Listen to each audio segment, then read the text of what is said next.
Good afternoon, viewers. Welcome to my channel. So my name is Arijit, and this is our first session related to supply chain analytics. So what we are going to do today is like we are going to solve a very small issue related to the production planning. We are going to solve that problem statements using Excel and Excel solver. And plus also we are going to discuss on some of the basic keywords or the basic understanding so that we can build the foundation properly. Okay. So before going into the definition and all those stuffs, all those boring stuffs, let me share my screen and let me show you the problem statement which we are going to solve it today. Okay. So I am sharing my screen now. Give me a second. Okay. So I hope that you are able to see my Excel file, right? So this is the problem statements. And based on these problem statements, we are going to find it out what should be the best production plan. Okay. So that is our motto is to find out the best solutions. Okay. So let me read it out. What is the problem statement? Statement one is we have two SKU as Z1 and Z2. So let me write it down. So let me write it down. We have two SKU, one is Z1 and another one is Z2. So I think you are already aware of that, what is the meaning of SKU, but if in case you are not aware of, the full form of SKU is stock keeping unit. So basically, they are saying that we have two different part numbers. One part number is Z1 and another part number is Z2. Part numbers are the material numbers, whatever you want, you can say. Okay. Now, statement number two is profits on Z1 and Z2 are 500 and 1000 per quantity respectively. So profit per quantity for Z1 that is 500, for Z2 that is 1000. We generally call them as a input parameters. Please remember these keywords. We are going to discuss it further shortly, but yeah, just remember this so that you can able to connect this Excel file with those definitions. Okay. Now, statement 3 is total quantity of SKU should not exceed 500 quantities. So how many SKUs are there as of now for us? We have two different SKUs, Z1 and Z2. That means as per statement number 3, total quantity of Z1 and Z2 should not exceed 500 quantities. That means we can say Z1 plus Z2 should be less than equals to 500. Correct, as per statement number 3. Statement number 4 is difference between Z1, Z2 and Z1 should not exceed 300 quantities. That means we can say Z2 minus Z1 should be less than equals to 300 as per statement number 4, right? So we generally call them as a constraint. So this is constraint number 1. And this is constraint number 2. So again, we are going to discuss on these things, but remember these keywords. Okay, so these are the constraint. We have two different constraint for this problem statements. We have input parameters. Now what we are going to find it out, we are going to find the best production plan. So what should be the production plan? Okay, so for Z1, we don't know what is the production plan, what should be the best production plan. For Z2 also, what should be the best production plan. Now, what is the objective of this entire plan? The objective is obviously to maximize the profit.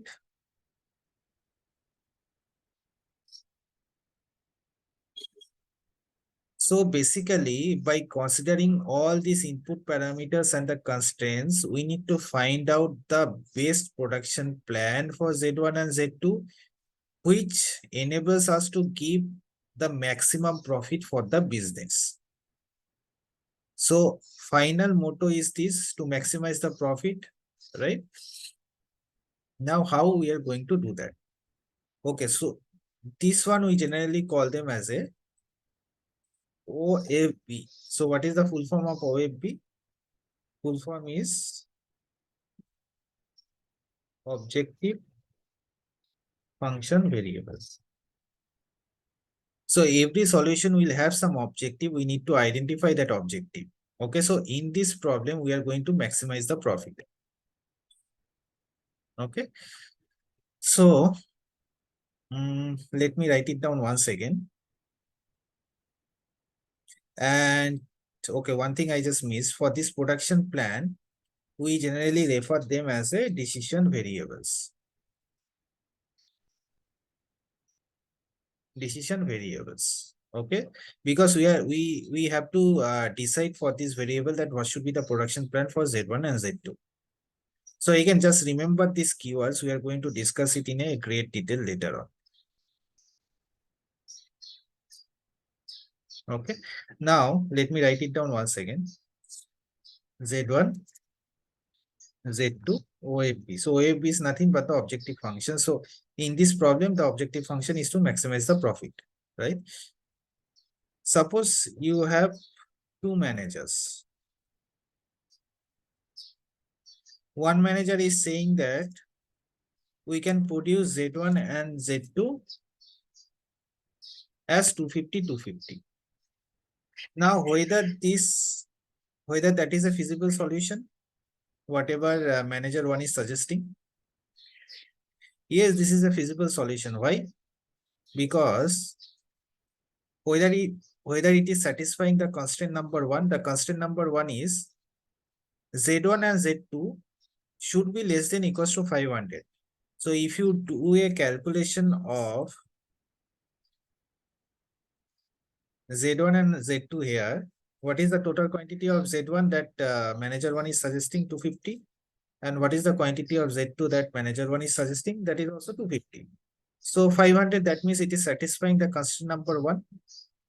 Okay. Now, what is the constraint number two? Z2 and Z1 should not be greater than 300. Now, if I do Z2 minus Z1, whether 0 is greater than 300, no, 0 is less than 300. So that is also satisfying the constraint number two. Correct. So this is a feasible solution. Again, remember this keyword. This is a feasible solution. We can implement, but we are not sure that whether that is an optimal solution or not. Okay. But this is a feasible solution. Now, what M2 is suggesting? M2 is suggesting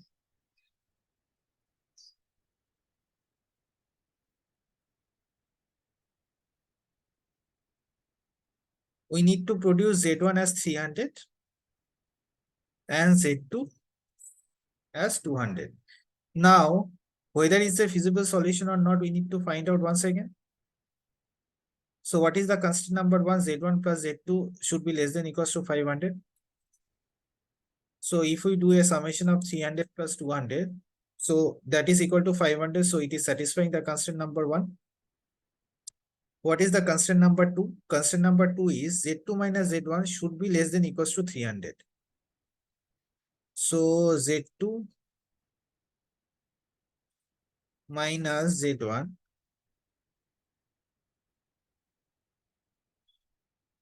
is less than 300. So that is also satisfying the condition. Correct. So this is also a feasible solution. Now suppose manager 3 is saying that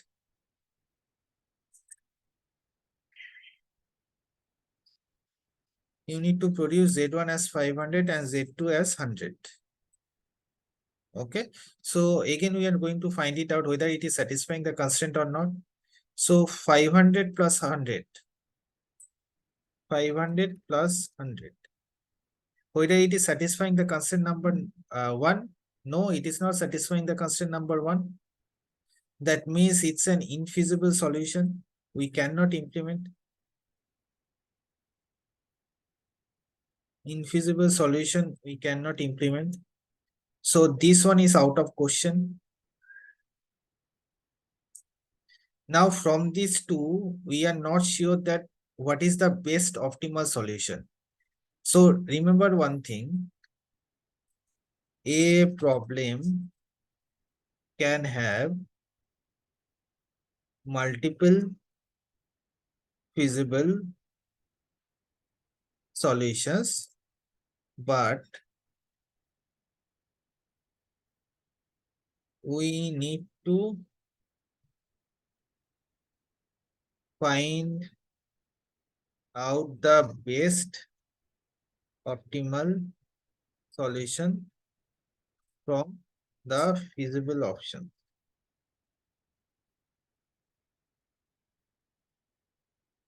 Right?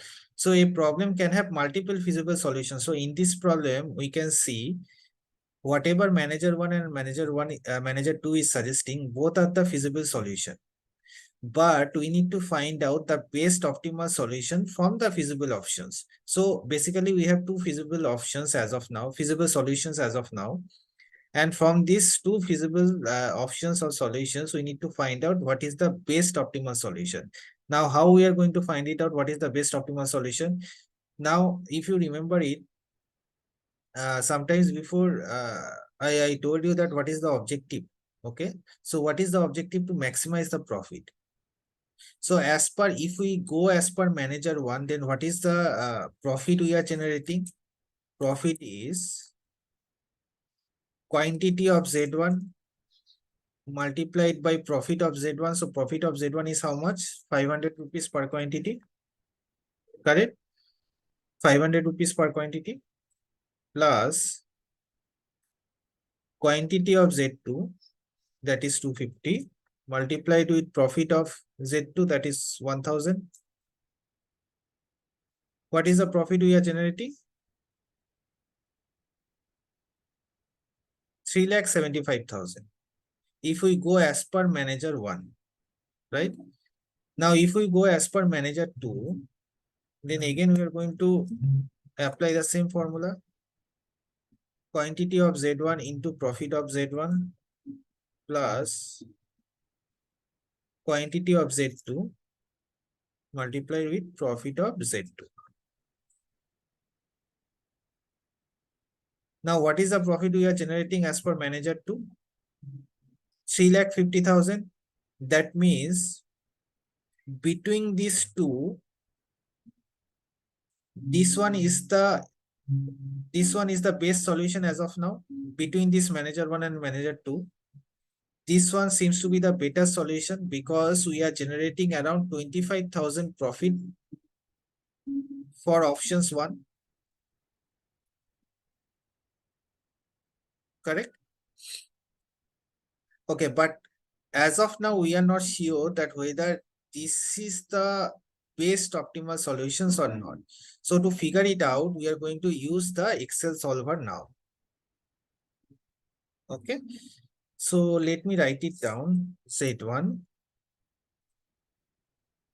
and Z2. So what are the decision variables? We don't know as of now. We are going to find it out. What is the objective function variables? To maximize the profit. So what will be the formula that we are going to use? Same formula. Quantity of Z1 multiplied with profit of Z1 plus quantity of Z2 multiplied with profit of Z2. Okay, so this is the formula of objective function. Now, what are the constraint? We already discussed.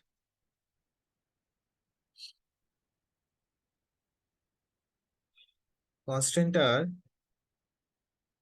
quantity of Z1 plus quantity of Z2 should be less than equals to how much? 500.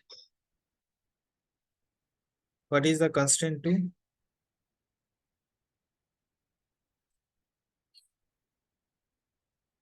Quantity of Z2 minus quantity of Z1 should be less than equals to 300. Okay. So we are almost ready to find out the best optimal solution using Excel solver. But before that, just check once whether the solver is available in your Excel or not. So for that, you just go to the data tab. And in the top right hand side, you will see the solver. This is the one. If in case that is not available, go to the file, go to options, go to add-ins. Here you just need to click go, tick that solver add-in and click OK. Once you follow the entire steps, go to the data tab and cross check whether you are able to see the solver thing or not. Okay, so now we are going to solve this issue using the Excel solver, and we are going to find it out whether the solution which was given by manager 1, whether this is the best optimal solutions or not. Okay, so click the solver. So what is our objective? Our objective is maximize profit. So the formula we have already mentioned here. You need to click this cell. Now go to the solver once again. What is the variable sales? So variable means we are going to find it out what should be the production plan for Z1 and Z2. So we need to click this cell Z1 and Z2 highlighted in yellow. Go to the solver. Now we need to add the constraints. Now basically we have two different type of constraints, right? Constraint 1 and constraint 2. So let me add those constraints. Add. So what is the constraint number 1? Constraint number 1 is, here we have already mentioned the formula, should be less than equal to how much? 500, right? What is the second constraint? Here is the second constraint, Z2 minus Z1. So I have already applied the formula here. Equal to, less than equal to how much? 300. So we are going to select the 300 here. So here we have selected 300. Here we have selected this cell. Okay. Click OK. Always tick this thing, make unconstant variables non-negative. So when you tick this one, tick this option, so it means that it should not allow any negative quantity for Z1 and Z2. So anyways, you cannot produce any negative quantity for Z1 and Z2, right? So that is why I just tick this one, make unconstant variables non-negative.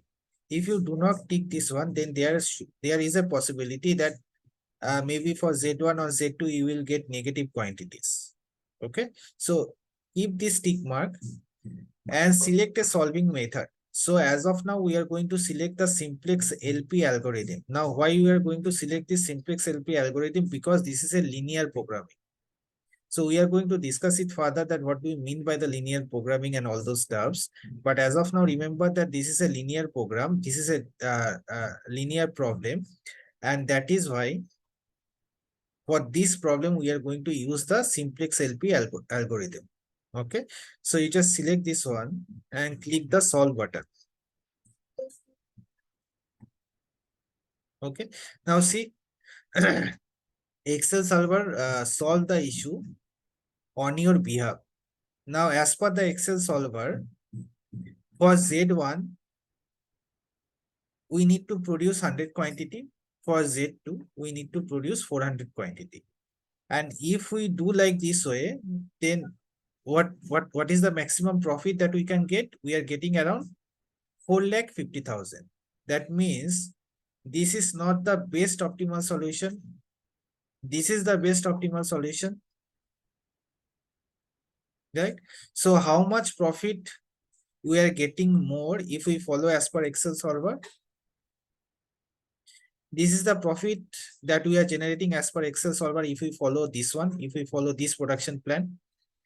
And in case if you follow the production plan as mentioned by M1,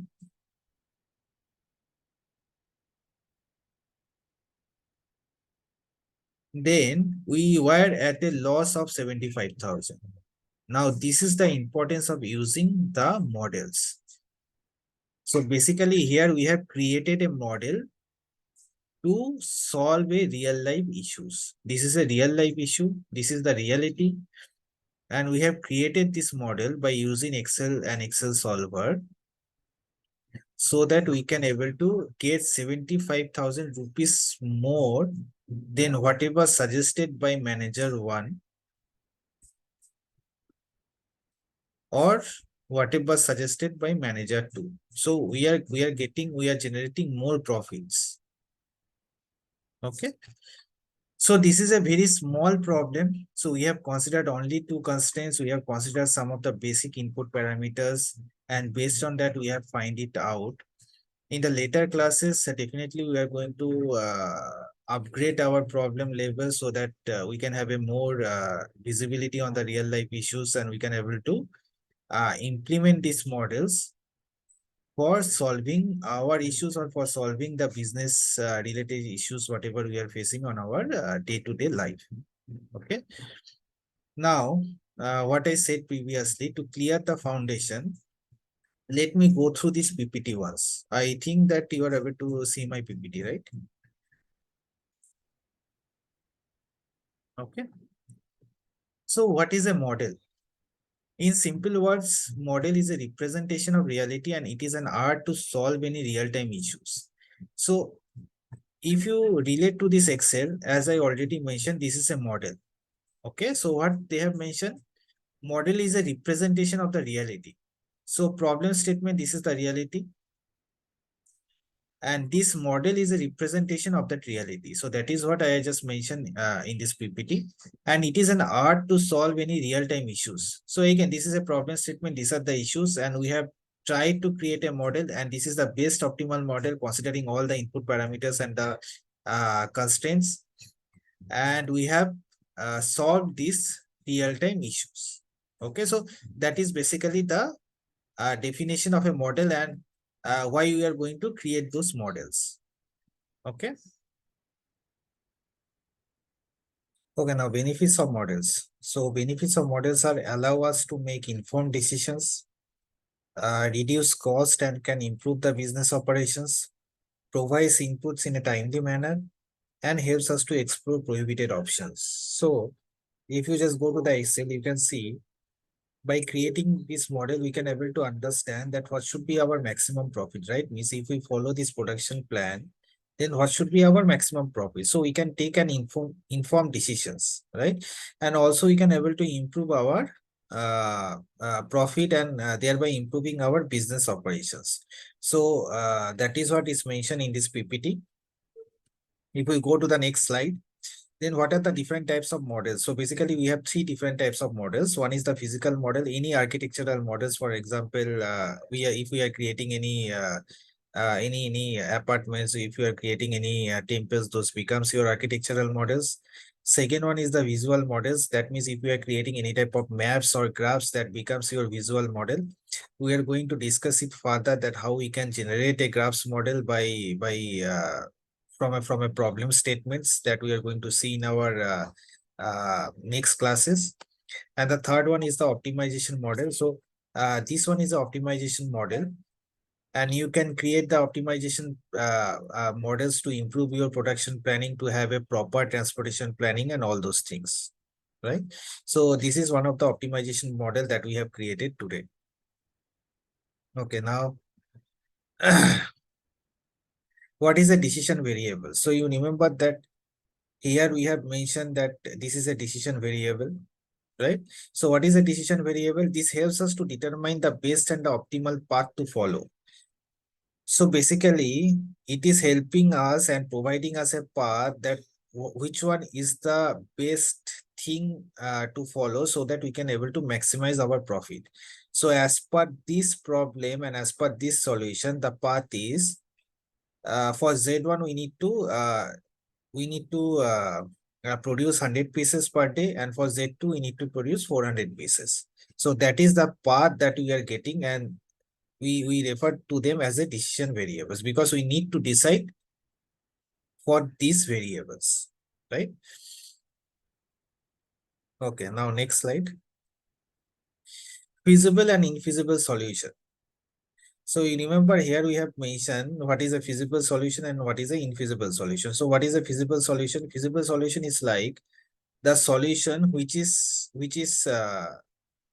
meeting all the constraints and the input parameters requirements, and after that providing you a solution. So all those solutions, we can call them as a feasible solutions, which are implementable solution. That means we can implement. We are not saying that all the feasible solutions are the optimal solutions, but at least by considering all the constraint and the decision, at least we can implement uh, those solutions. Okay, so a problem can have multiple feasible solutions. So here we also, you can see that this problem can have multiple feasible solutions. So here we have already generated one feasible solution, two feasible solution, and three feasible solutions, right? But what is the best optimal solution? The best optimal solution is this one. And the third one is a infeasible solution. That means it is not satisfying the constraints whatever mentioned. Okay, so this is not an implementable solution. Now, if we go to the definition, you will see the same thing. The solution which satisfies all the constraints and the requirements is a feasible solution. It is an implementable plan. An infeasible solution is like exact opposite of the feasible solution. That means it is not an implementable plan. And a solution can have multiple feasible solutions. So that we have already discussed here. Okay, now if we go to the next slide, what is the constraint? These are the logical conditions that a solution must address. So we already discussed that what are the different constraints for this problem. So in this problem, we have two different constraints, constraint 1 and constraint 2. And it needs to be satisfied. The constraint needs to be satisfied before giving any type of solution. So here also, when we are providing a solution of the production plan, we are considering both the constraint and we have satisfied both the constraint. For example, if you see quantity of Z1 and Z2 should be less than 500. So here you can see 100 plus 400, 500. That means it is equal to or less than 500. So first one is satisfying. What is the second constraint? Second constraint is like quantity of Z2 minus Z1 should be less than equals to 300. So quantity of Z2 minus Z1 means 400 minus 100, 300. So 300 is less than or equal to 300. So it is also satisfying the constraint number 2, right? So we have considered both the constraint, and after that, the Excel solver provided a solution. Okay. Now, what is the objective function? Every optimization problem should have an objective function. OFB helps us to understand the consequences of the solution. So as I mentioned earlier, every solution should have an objective function. Okay, so here the objective function is to maximize the profit, right? And by using this OP function, we can able to understand that what should be the consequence of the decisions we are taking. For example, here we are taking the decision of what? We are taking the decision of producing Z1 as 100 pieces and Z2 as 400 pieces. And what is the consequence of the decision? The consequence of the decision is we are generating a profit of 4,50,000. So this is a OMP. Okay. So if we go to the next slide, what is the optimal and the suboptimal solution? It is the best solution that we can get from all the feasible solutions. So as I mentioned earlier, we have, for this problem, we got around 3 feasible solutions, 1, 2, and 3. Now, what is the best optimal solution? Obviously, this is the best optimal solution because I am generating more profit here. Correct? So this is a best optimal solution, but what is a suboptimal solution? The feasible solutions are suboptimal solutions or not the best solutions. So these two, although these are the feasible solutions, but this is a suboptimal solutions because this is not the best solutions. This is the optimal solution because this is a best solution. These two are the suboptimal solution because these are feasible solution, but not the best solution that we can get out of this.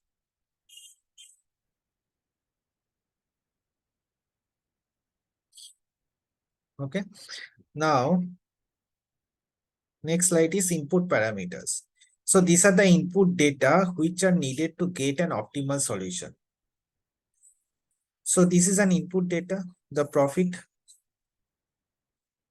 this is an input data, and this is required to get a solution. Obviously, it is required to get a solution. Okay, it will also determine the feasibility and the quality of the solution. So obviously it determines the quality of the solution because we are considering these factors for calculating our objective also, that is profit. So this is one of the important thing for generating a model. Now, what is the optimization algorithm? To solve the optimization problem, we require optimization algorithm. So this is the optimization problem. And to solve this, we require a optimization algorithm. So here, if you remember that we have used a algorithm, which is simplex LP. Simplex LP. We have used this algorithm for solving the problem using Excel solver. Correct? So this is the algorithm that we have used. Now, I have mentioned two different algorithms, heuristic algorithm. To quickly get a good solution, we can use this. Look, see, manager one quickly provided you a solution. Manager two also quickly provide you a solution.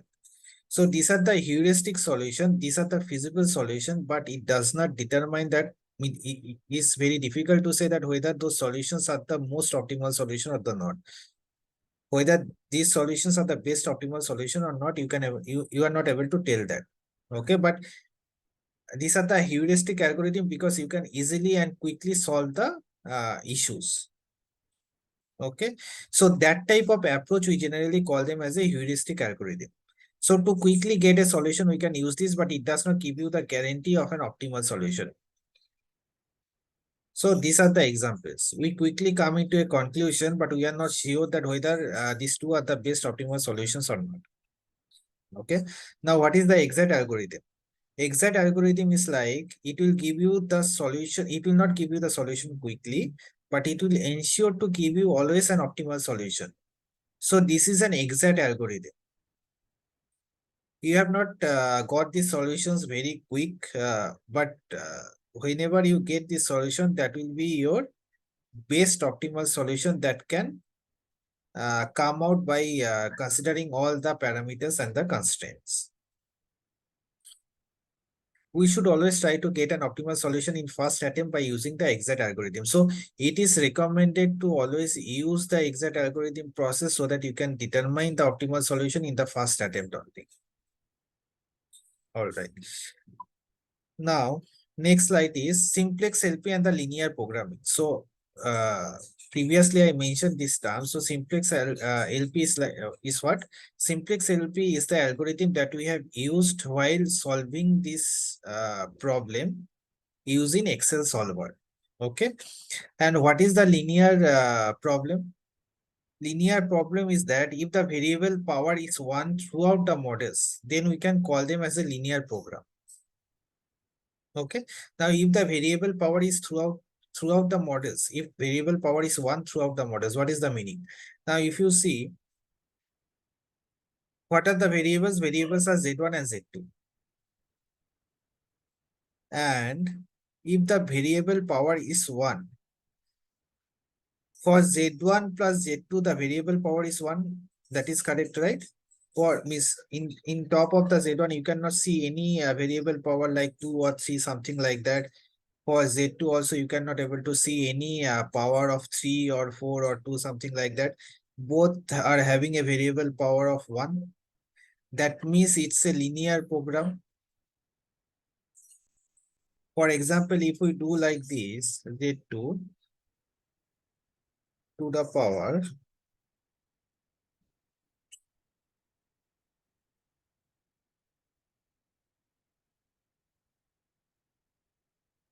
3 plus Z1. If we do like this, Z2 to the power 3 plus Z1 to the power 5. If we do like this way, then that becomes a non-linear problem. But as here, it's a linear problem, we are going to use the algorithm of simplex LP while solving the problem using Excel solver. Okay, so remember this thing. If a variable power is 1 throughout the models, then we can call them as a linear program. So this is a linear program because the variable power of variables is 1 throughout the models. There is nothing like that. If z2 increase by 2, z1 will decrease by 5. You will not able to see those type of relationship in this model, right? So this is a linear problem, and that is why we have solved this problem using simplex LP algorithm. Now, what is the mathematical models? So what we will do in the mathematical models? We simply translate the English language into mathematics, and then we call them as a mathematical models. So if you see here, this is a mathematical model. We just translate the English language into mathematics. What is the English language for statement number 3? Total quantity of SQ should not exceed 500. So we just translate that English into mathematics. Z1 plus Z2 less than equals to 500. So this type of models, we generally refer to them as a mathematical models, and this is very helpful for solving your day-to-day or the real life issues what we are facing. Okay. So for today, that is the end of our class. So if we recall or revise whatever we discussed, then we solve a very small issue related to production planning. We have used the Excel solver for solving this issue. We have also went through some of the definitions and some of the meaning of the keywords, which is very useful for clearing your foundations. So that we have done today. So in the next class, what we are going to do, in the next class, we are going to solve some more complex issues and the problems using the Excel solver. And we are going to see that how many different type of models and how many different type of problems we can figure it out by using the Excel solver. So till then, happy weekend and see you in the next class. Have a great day.